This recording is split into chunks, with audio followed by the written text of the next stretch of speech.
ništa. Ja sam potpuno analogni tip, ja u šali kažem ljudima, ako hoćeš da razgovaraš sa mnom, nažalost moraš da me vidiš. Tako da u tom kontekstu, mislim, mi imamo kao bend, naravno, sve to vode ljudi koji su oko benda, mislim, ali samo profesionalno, nikako privatno.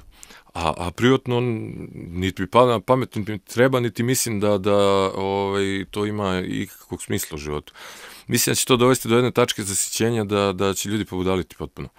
Ja sam rekao jednu teoriju, mislim, sad kad bi se taj neko slučajno, negde na nebu, kad bi neko presekao te žice interneta, da bi broj samoubistava u sledećih 15 dana bio toliki da bi, mislim, pola planete nestalo. Jer su ljudi toliko zadojeni s tim stvarima i ne znam više, mislim, na kom nivou funkcioniše stvaran život. Da li ima pogleda, da li ima dodira, da li ima mimike, da li ima komunikacije, verbalne komunikacije, neverbalne komunikacije, to više ništa ne postoji.